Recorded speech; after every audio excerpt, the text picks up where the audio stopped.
My dear students, while planning basic questions, there are some questions which are very critical. For example, questions interviewers should ask themselves. When interviewers prepare to meet an applicant, they need to do more than plan questions to ask. So this is not only writing a question on a piece of a paper. He has to do more than planning questions to ask. They need also to be prepared to answer the questions. Sometimes you are asking a question and you don't know the answer by themselves. So this is ridiculous that you are asking such kind of questions and you don't know that what can be the answer or what should be the answer. Today's applicants do their homework before meeting with a company representative. They want to ensure that the job is a proper match for their skills and interest. So whatever skills and interest applicants have, it must be a match with the job as well. Therefore, they come armed with both information and questions. So they know what kind of questions interviewer may ask, and they know about the appropriate answers for those questions. So they are more smarter than interviewers sometimes. And if interviewers are not informative, then obviously it can lead to a very poor employment branding image of the company. So whether an applicant actually asks you all the following question is irrelevant.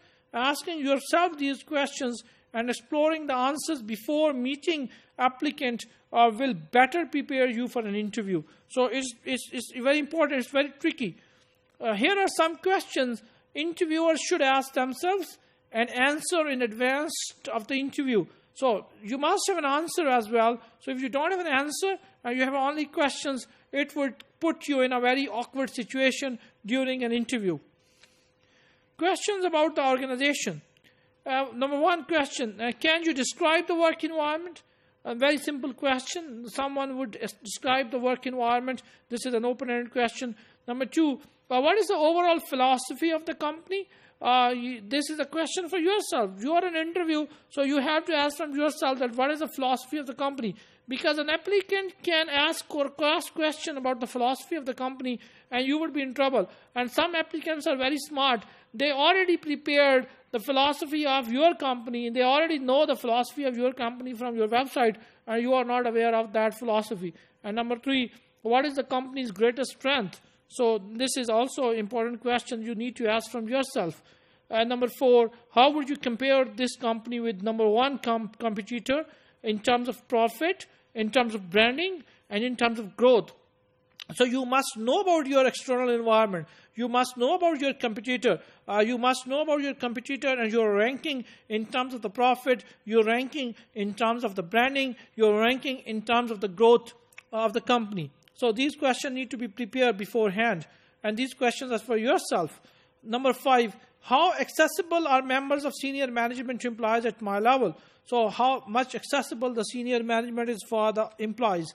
And number six, what is the company's view with regard to the role of the technology? So this question is about technology. What are the company's greatest technological challenges the company is facing nowadays? What would this company's typical employees say as he left work every day? So these are the different questions which you must need to ask about the company from yourself as an interviewer.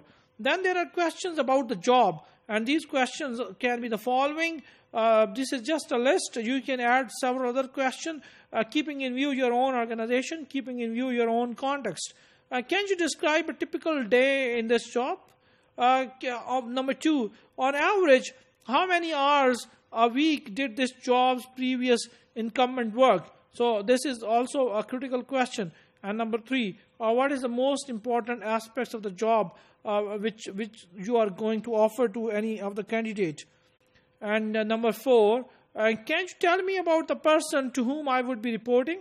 So this is an important question, that who is your boss, to whom you are reporting, what are the reporting relationship? And number five, can you describe my coworkers? What kind of co-workers I would get, what kind of people would be around me, what kind of people would be my peers, what kind of subordinates I would have. So all these questions are very important. And number six, can you describe the people that would report to me, means your subordinates. So 3 type of question: a reporting relationship, to whom you are reporting, co-workers, which are on your left and right, and your subordinate, which are on top. So it is a 360 degree. You are in the center. On the top you have a reporting supervisor. On the right you have one peer. On the left you have another peer. And the bottom you have the person, those who are reporting to you. So this is the overall 360 degree angle of your job. And what makes this job an opportunity for me? What kind of opportunities are hiding in this job? And number 8, what benefit does this organization offer that your competitors don't? So obviously the applicants are comparing your company to your competitors. So if you would tell them that you are paying them better salary, you are paying them, you are giving them better benefits, so he are giving them better growth opportunities, then he would be better able to make the decisions to get a job or to refuse the job.